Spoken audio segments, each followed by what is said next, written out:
Tell me, piece yourself back together now. What's your vision?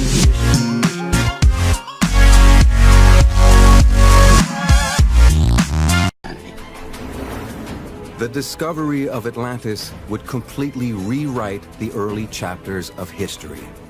Myth would become reality. So finding this mysterious sunken city has become the stuff of obsession. Generation after generation has set out in search of her, but every quest has ended in failure. Now, with the help of modern technology, one team may finally beat the odds.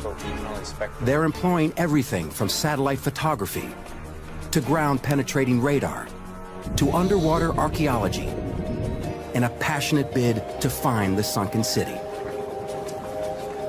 But does Atlantis even exist?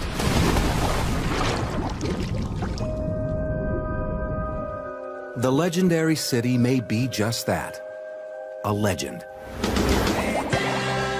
Over millennia, the story of the ancient city has taken on a life of its own, transformed into countless fantasy lands.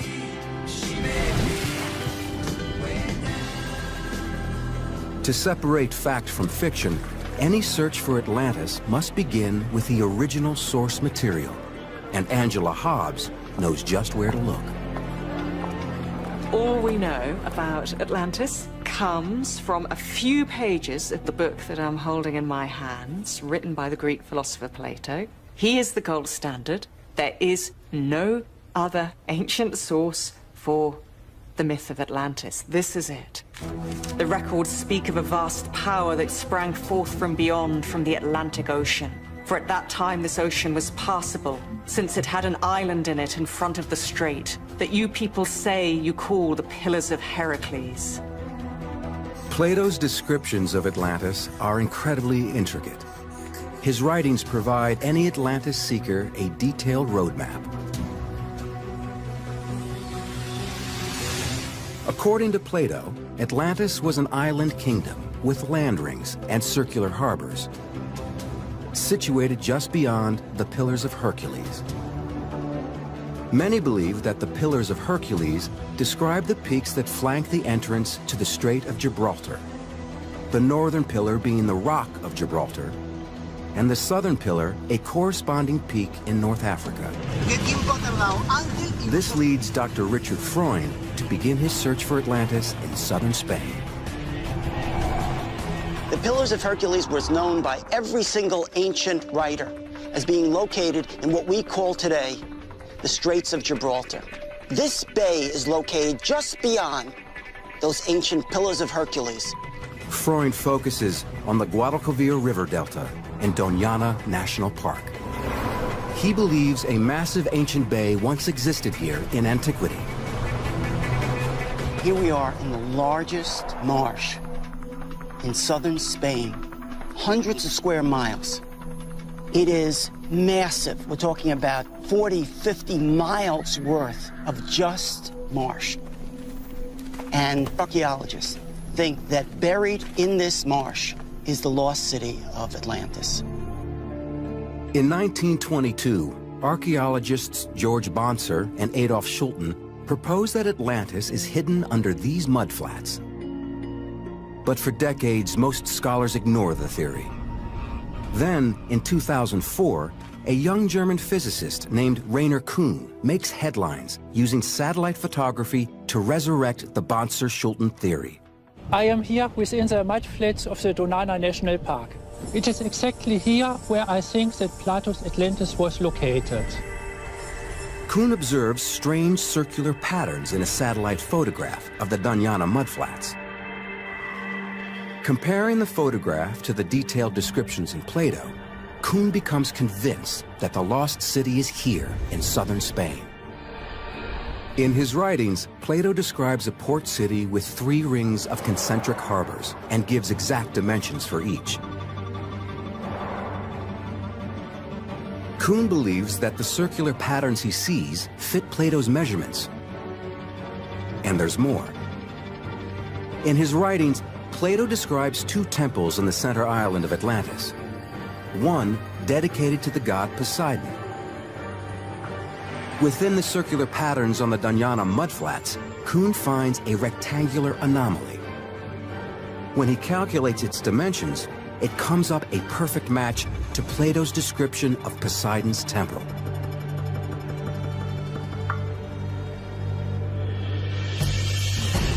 Today, Kuhn's theory has led to a full-scale expedition. A team will determine whether the anomalies detected from space actually correspond to man-made structures under the mud. It includes anthropologist Juan Villarreal, whose research is closely followed by Richard Freund, and Paul Baumann, an expert in subsoil sonar mapping. Those shapes certainly do not correlate with any possible geological feature. In my mind, there's no question they're man-made features. One of the big circles is connected with several rectangular structures. We think that those rectangular structures have a wall below the shape in the soil. And we are trying to find if we have a building. If there is a building, or any other artifact deep beneath this mud, it could be the find of a lifetime. If they can excavate and come up with just a few really good artifacts that can be dated to 4,000 years ago, then we have evidence for one of the great myths in civilization, the myth of the beginnings of Atlantis. Even on this team, there are skeptics who say the long-lost kingdom of Atlantis is just a myth. But they need only look 1,000 miles east to a place the Turkish call Troya for proof that myth can become reality. Here lies Troy, one of the most storied cities of the ancient world. So, this is the main street of the late Bronze Age citadel of Troya, dated around the 13th century BC. For years, people thought that the city of Troy was a fantasy, a made-up place described in Homer's epic poem, The Iliad. In the 3,000-year-old story, Troy is the setting for the Trojan War and the legendary Trojan horse, where the warrior Achilles fights for the beautiful daughter of Zeus, Helen of Troy. Like Atlantis, Troy was thought to be just a myth. Those who searched for it were ridiculed. There were many voices that would say that this story is pure fiction, that Troy does not exist. Then, in 1870, amateur archaeologist Heinrich Schliemann proves that Troy is a real place after all. He's able to unearth the fabled city by simply reading one of the oldest myths in Western literature as if it was fact. He used the Iliad as a tour guide. He accepted it as a direct description. Homer describes a city with steep rising walls and broad streets. Schliemann found them. The ruins here reveal a city filled with impressive architecture. Schliemann also needed to locate a city beside two rivers. Troy is described as a city located at the conflow of two rivers, Scamandros and Simois, which are here. Most importantly, he needed to find evidence of the Trojan War. And indeed, the archaeology here points to a bloody battle. This building was roofed with wooden beams, and we know that it ended in a fire because the beams were charred.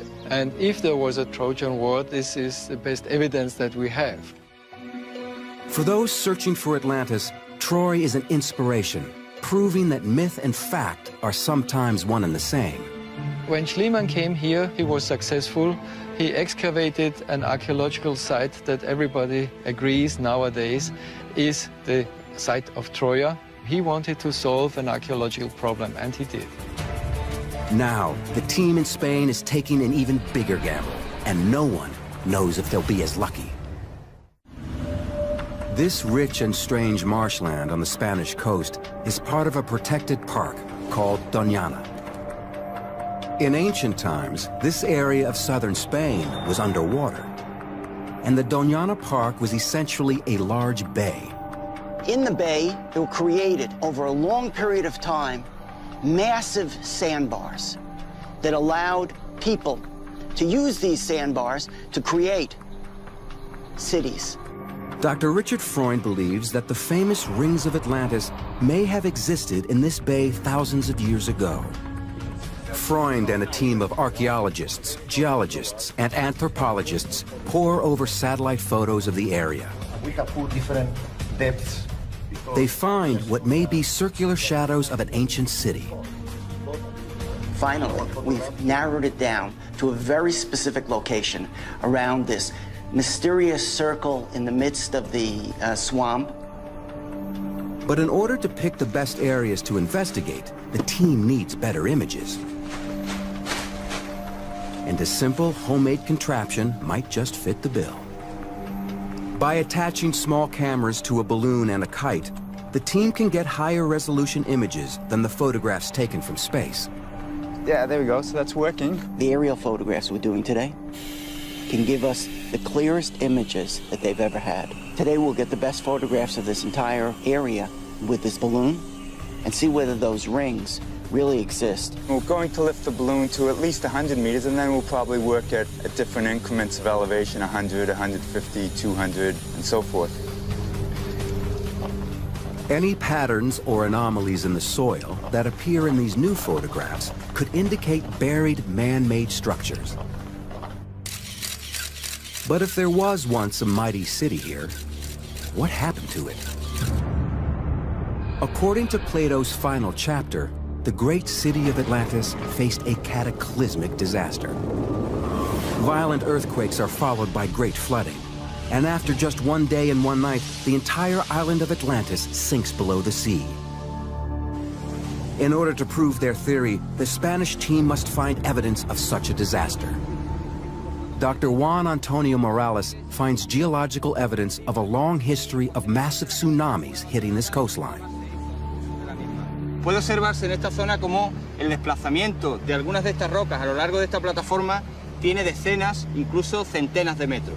Por lo tanto, esto sugiere el desplazamiento no a causa de un solo tsunami, sino a causa de tsunamis sucesivos. If the rings of Atlantis existed in this ancient bay and were ravaged by successive tsunamis, the city would have been torn apart or perhaps pulled into the sea. As a result, evidence of the lost civilization might not just be under the Doñana mudflats. It could be underwater, off the modern coast. So that's exactly where the team takes their search. Marine archaeologist Claudia Lofano and Morales are equipped with the latest in sonar technology. The torpedo-shaped towfish generates sound waves that bounce off the sea floor. When the signals return, they're received by a computer on deck that converts the sound waves into images.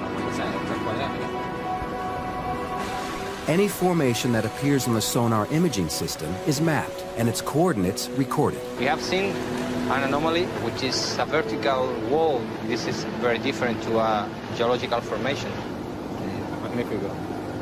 It is a vertical structure. Right now we found an anomaly that is not geological at all. It's very big, it's very high. Two walls, one, two, completely vertical. It's very nice. And the shape is not natural. It's attractive. Claudio and Juan Antonio locate what looks to be a large structure 39 feet below the surface. They'll have to return and dive the site. But some think the Spanish team is looking in the wrong waters entirely. The search for Atlantis has plagued many great minds over thousands of years. Scholars have scoured the globe searching for its ruins. For some of these explorers, Plato's description of the city's sophisticated architecture and society clearly points to just one location: the islands of Greece. And underneath the clay soil on this hilltop in Crete lies evidence of an ancient civilization way ahead of its time. Archaeologists call it Manoa. Minoans were real master builders. I'm walking on a 4,000-year-old street, which was probably the main access to this Minoan settlement. Beautifully paved with very large slabs, specially cut for this building. All over the island you find elaborate architecture with major ceremonial halls, with frescoes, with shrines, and they really had a very sophisticated life. Plato says Atlantis boasts gorgeous temples and shrines, with a highly ornamented palace situated on the central island. The Minoan architecture on Crete seems to reflect the same blueprint.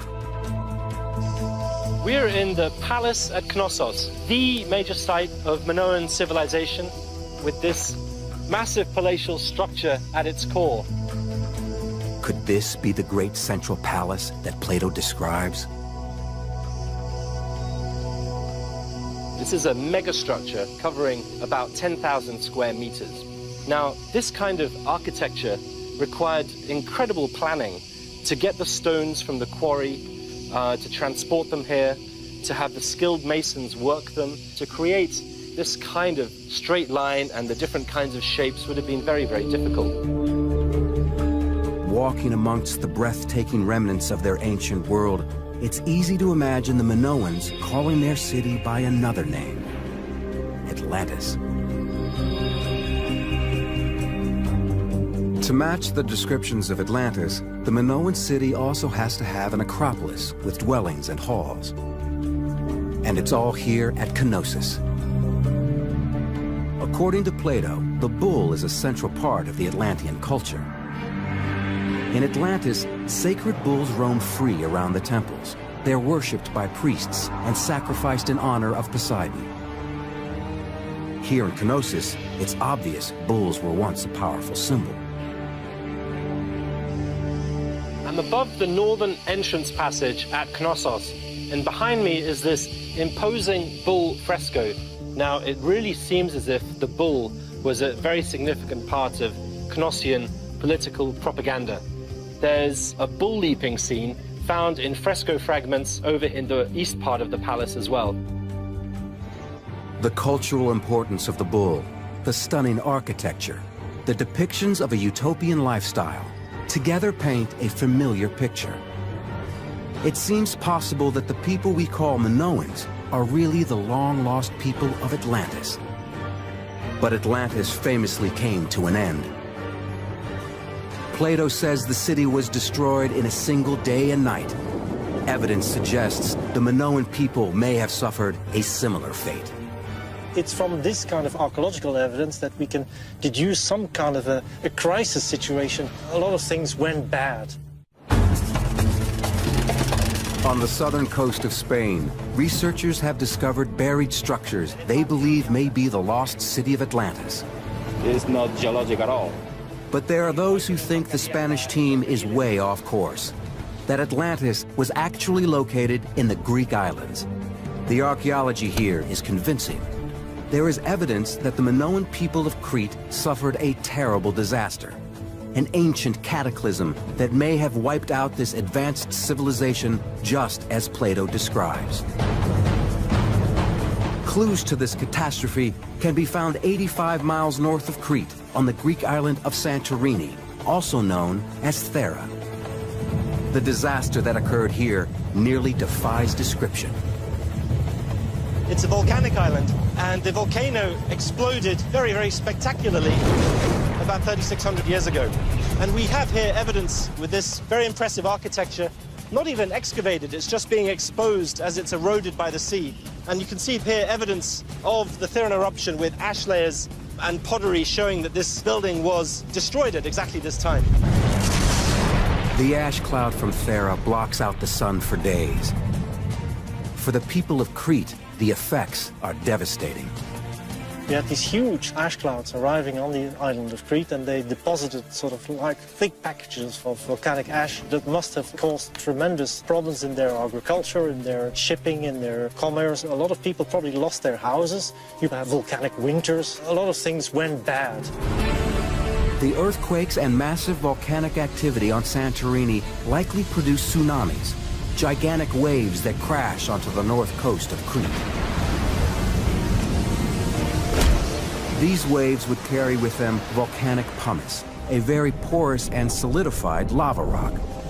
Evidence of pumice on Crete could be proof that an ancient tsunami hit here. There's some spots along the north coast of the island where you found like pumice deposition. That is probably related to the Santorini eruption. And there's been recent activity from archaeologists suggesting that those deposits could really only have been caused by something like a tsunami. Minoan architecture, temples, art, culture. It's all wiped out by one of the most powerful eruptions in human history.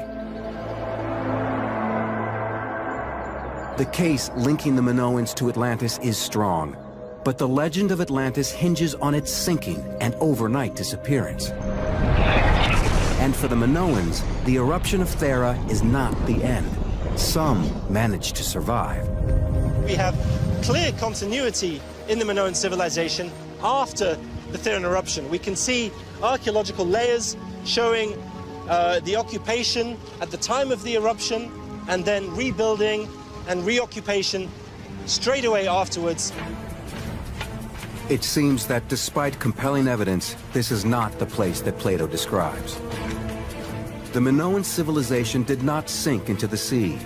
It persevered. Ultimately, this triumphant story of survival is the greatest evidence against the theory. But back on the mudflats of Spain, the jury is still out. Dr. Freund and his team believe they're on the verge of uncovering a city that fits all the criteria laid out by Plato.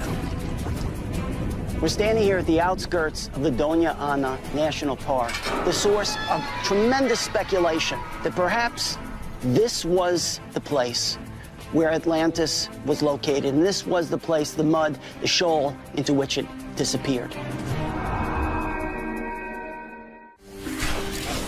In Doñana Park, the team reviews the new aerial photographs taken from their kite and balloon cameras. And then oh, this is interesting, right here. This picture right here at the higher altitude, you may see this rectangle that we were talking about. Any circular or rectangular patterns could provide strong evidence of a footprint of a lost city. This particular feature was not included in our list, so this is new that Paul's photography has revealed to us. And this area has been cleared by the grass cutters for thatch. And even after clearing, the feature was still visible from the kite photo. It's clearly not just a feature that's visible in vegetation, but visible in the earth. These traces may be the last markers of Atlantis. This is, I think, the most important feature in the aerial photography that's been done. It's the one that most resembles anything like Atlantis. It has an area that looks like a port leading into a large circle where the concentric circles would have been. Freund is convinced that the photographs reveal a pattern that matches Plato's description.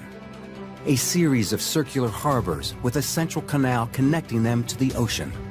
The team also identifies other supporting features. Circular features, linear features, parallel features, all in the order of a human scale. So, for instance, things that look like pathways or roadways that are 1 meter to 2 meters across, features that look like buildings that are 4 to 8 meters across.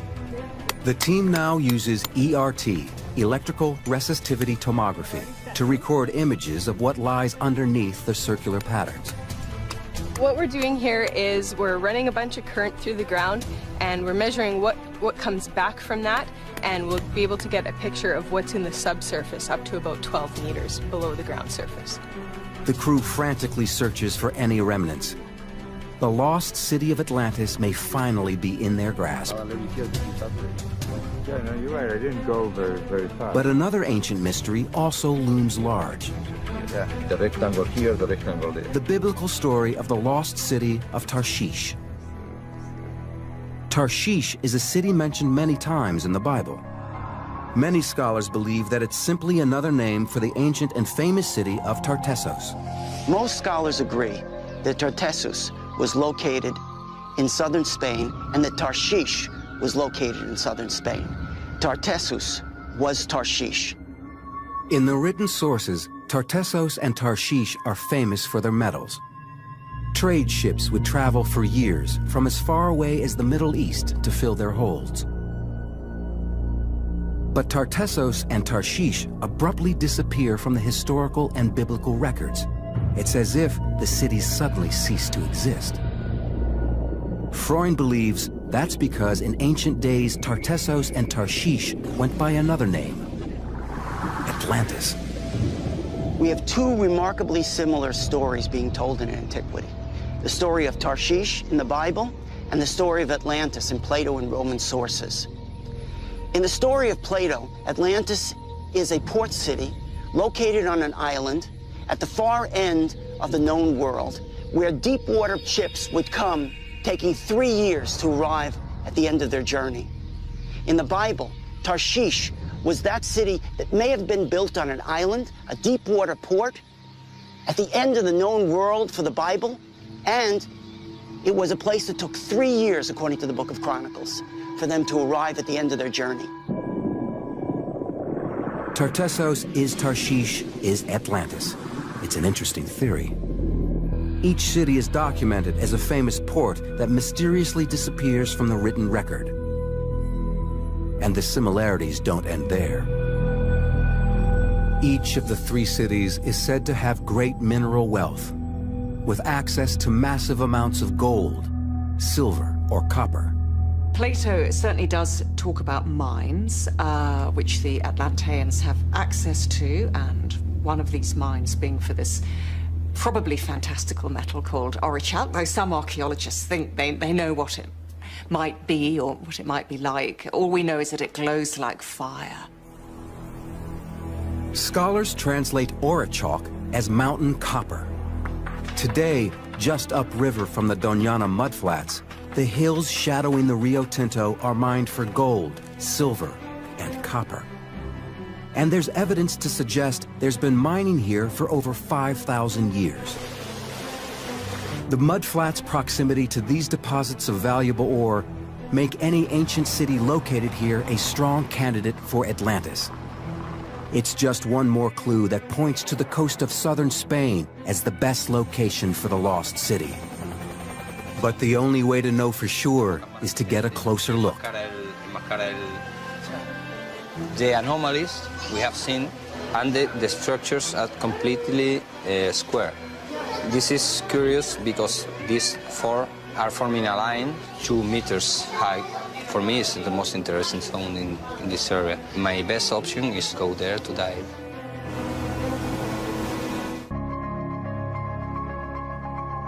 Using side-scan sonar, the team isolates 5 areas off the southern coast of Spain that may hold remnants of the lost city of Atlantis. The sonar images show what looks like man-made structures on the seafloor. Right now we are sailing to one of the points that we want to check. We call it the cathedral. It's really big. It's about 40 meters long. The main characteristic that we are looking for is if it's human-made or not. It's the beginning of storm season. High winds and foul weather pick up at the end of September and continue through the winter. The divers have only a small window of opportunity to investigate the site before the weather turns ugly. We have a good news. Strong wind of yesterday blow dark water that came from the river. We'll have better visibility than we expected.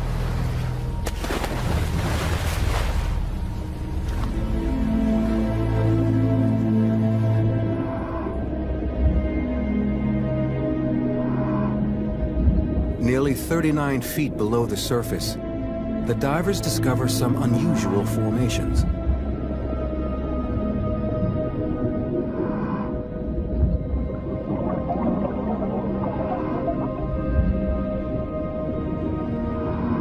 Stones that seem to have been cut.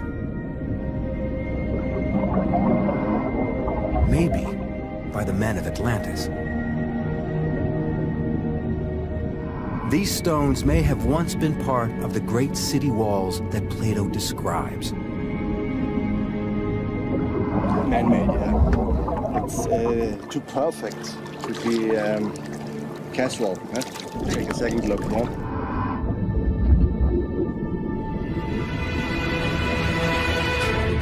Escúchame, entonces no quiero utilizar la radio para decir estas cosas. Ha encontrado la de unas vigas, una piedra redonda circular hecha por el hombre y todo el corte que tiene la estructura es humano.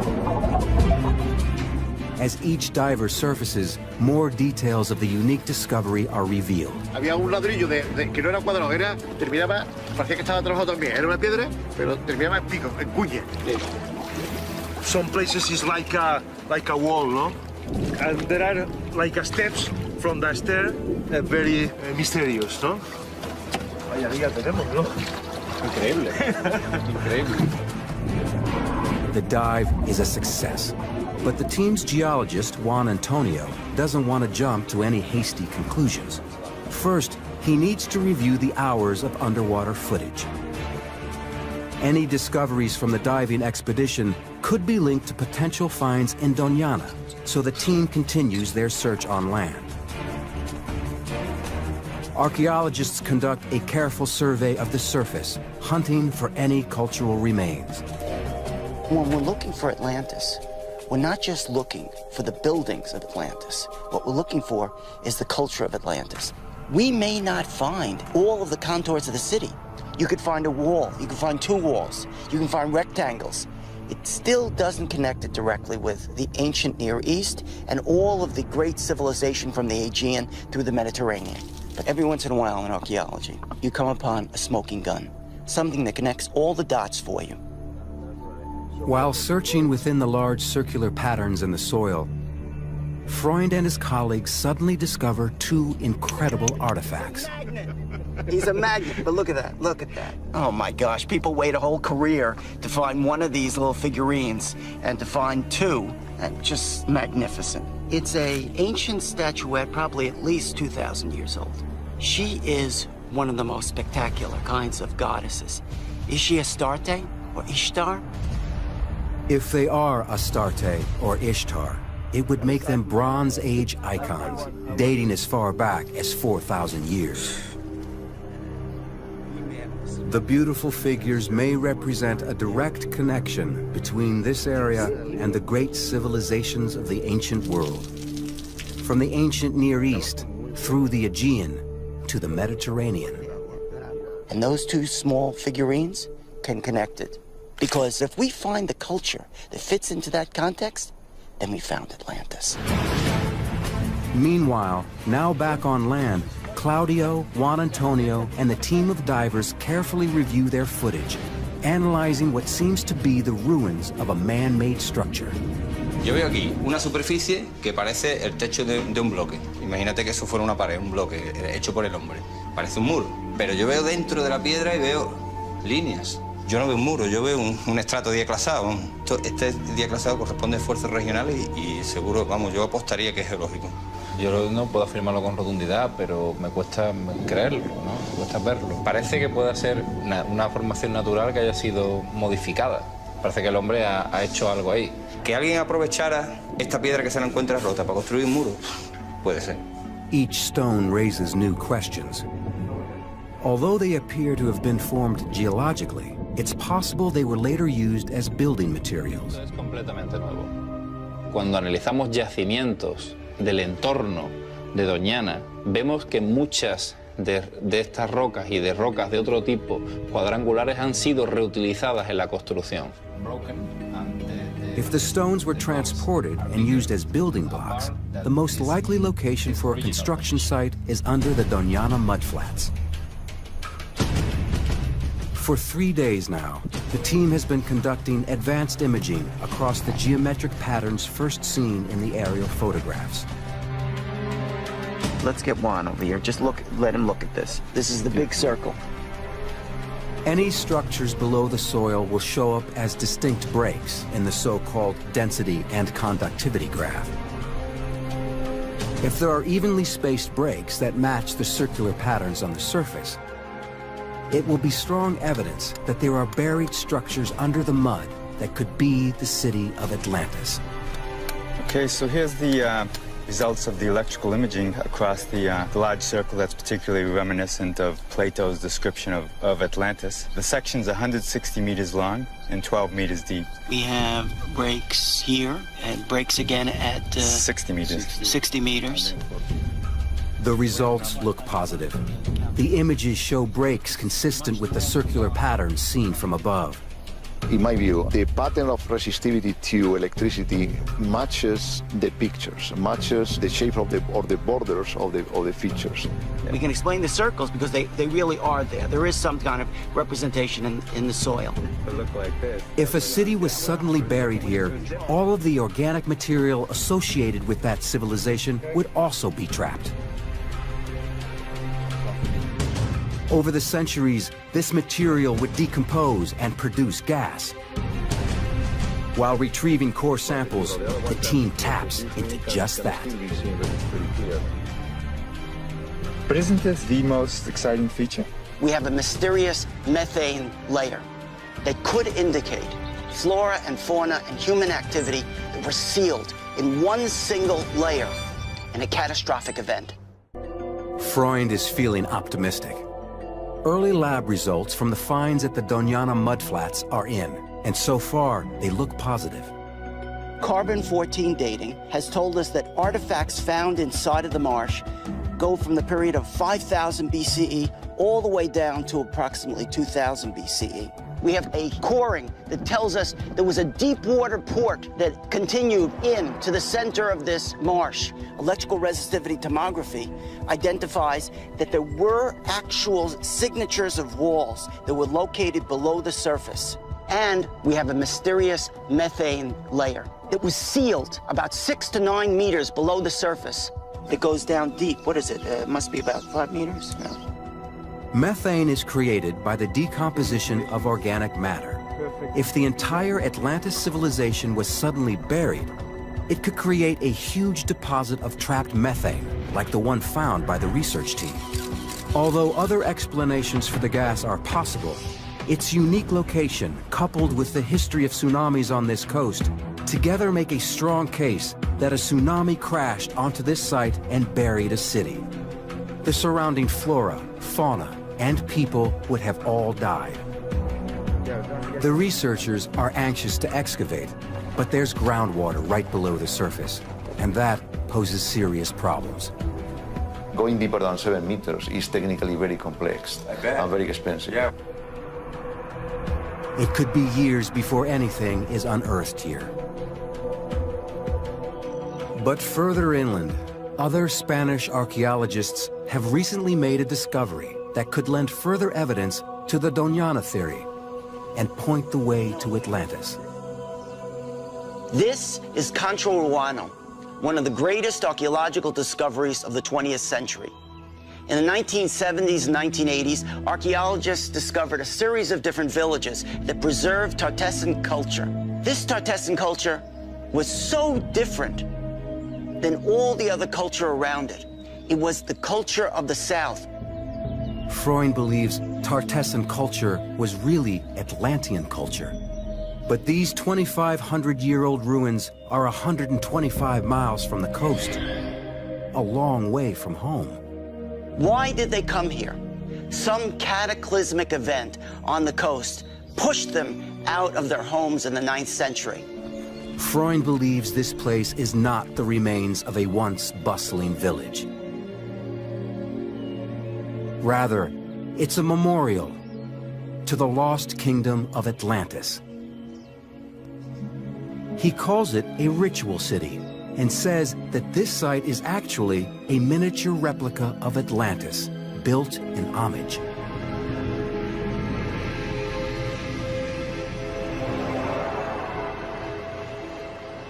Concho Ruano is just one of several ritual cities found in this area. The people who built these sites were commemorating something. But was it the legendary seaside kingdom of Atlantis, hundreds of miles away? Detectives say you follow the money. Archaeologists say you follow the stone. Slate is the key. This room is paved with slate. This slate room may have been the residence of the high priest for the entire memorial city. And Slate is not indigenous to this area, but 250 kilometers to the south on the coast, it's very famous. The people would have brought slate all the way up to this Cancho Ruano site. Freund believes the slate in the temple connects this inland site with the coastal city of Atlantis. On its own, it's not enough to establish a solid link. But there's something else. It was an altar. A secret symbol that helps make his case. Another clue is the Holy of Holies. Located at the center of the entire city, just like Poseidon's temple that's mentioned in the writings of Plato, this was the place where the most sacred rituals would take place. Sacrificing of animals. Ritual objects were found here. Gold and silver, bronze. According to Plato, the story of Atlantis came down to him from the Greek legislator Solon, who heard it from the priests of ancient Egypt. It seems the Egyptians had direct contact with the Atlanteans. And in the most holy space of Cancho Ruano, there's a 3,500-year-old Egyptian symbol. In this place, in the center, was found a symbol that goes back to the pharaoh Ahmose in the 16th century BCE. It's a symbol of holy metallurgy. This symbol links the site to the metalworkers so revered by the ancient pharaohs. In the historical record, there are 3 cities famous throughout the world for their mastery of metals: Tarshish, Tartessos, and Atlantis. This symbol could connect this place to all of them, and may be the ultimate proof that the 3 cities were one and the same.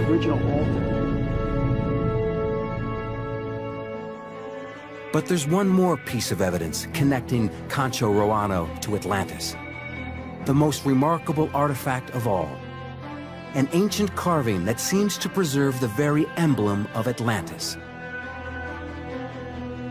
It's a stone indicator of what they were memorializing, who they were. And what is it? It's a symbol of concentric circles, one inside the other. And they're found right at the threshold. At the entrance of Cancho Ruano and in many other ritual cities are large stone stelae. As you would come up to the city, you would see this standing stone in front of a warrior with his sword drawn, and here we have the concentric circles of the city that he's guarding. This signpost points to a city with one entrance in, and coming out. And in the center, the same thing that Plato is describing in Atlantis, central shrine of Poseidon. It's their memory of the past. And the symbols that we find on this is the way they remember Atlantis.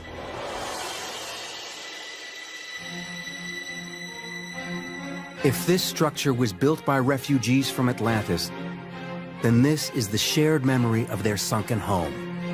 A scale model of the lost city, still buried perhaps beneath the mud of southern Spain. In a deserted patch of marshland may lie the secret that explorers have been seeking for more than 2,000 years. Advanced imaging technology has detected circular patterns like those described by Plato. The same design that's repeated on a 2,500-year-old memorial. And new science seems to have revealed a garden